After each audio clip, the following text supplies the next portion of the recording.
रामकृष्ण हरी. नमस्कार. वनस्पतीची ओळख युट्यूब चॅनलवर आपल्या सर्वांचं हार्दिक स्वागत. मित्रांनो, बंधू भगिनींनो, कसे आहात? सुखी असाल, आनंदी असाल, खुश असाल असे आपण प्रार्थना करून आजच्या व्हिडिओला सुरुवात करू. आपल्या वनस्पतीची ओळख युट्यूब चॅनलच्या वरती आपण वनस्पतींची ओळख, वनस्पतींचे औषधी उपाय, घरगुती उपाय, घरगुती नुस्खे, तोडगे टोटके अशी माहिती आपण आपल्या चॅनलच्या माध्यमाद्वारे तुमच्यापर्यंत पोहोचवत आहे.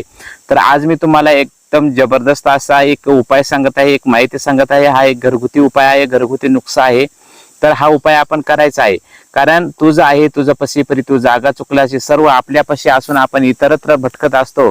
बिकट वाट वही वाट नसावी, धोपट मार्ग सोडू नको, संसारामध्ये उगाच ऐसा भटकत फिरू नको.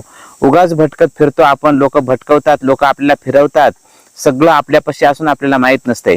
बघा, आज मी तुम्हाला सांगत आहे वजन वाढवण्यासाठीचा एक एकदम जबरदस्त असा फॉर्म्युला आहे.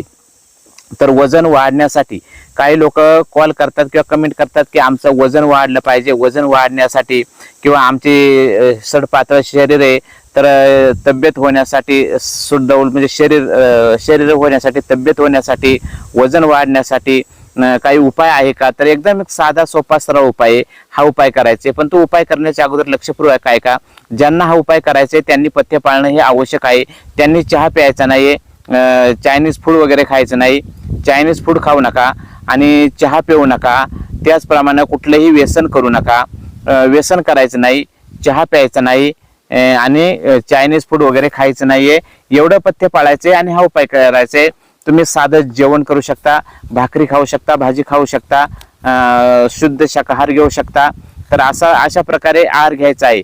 आणि काय करायचे, रोज सकाळी तुम्हाला सकाळ आणि संध्याकाळ 1 कपभर दुधामध्ये अश्वगंधा चूर्ण खायचं आहे. काय करायचे, अर्धा चमचा अश्वगंधा चूर्ण घ्या, दुधामध्ये चांगलं मिक्स करा, साखर वगैरे टाकायचं नाही, फक्त दूध हे गाईचं दूध असावा. गाईच्या दुधामध्ये अश्वगंधा चूर्ण टाकून तुम्ही जर सकाळ संध्याकाळ जर 2 टाइम घेतला आणि जेवणावरती किंवा जेवणानंतर जर 1 चमचा गावरान गाईचं तूप जर खाल्लं, हा उपाय तुम्ही 1 महिन्यापर्यंत जर केला तर तुमची खूप चांगली अशी तब्येत होईल, शक्ती येईल, ताकद येईल, तुमच्यामध्ये एनर्जी येईल आणि तुम्हाला खूप ताकद पण येईल आणि तुमची तब्येत पण होईल. बघा किती साधा सोपा सरळ उपाय, एकदम साधा सोपा सरळ उपाय. हा उपाय करायचे.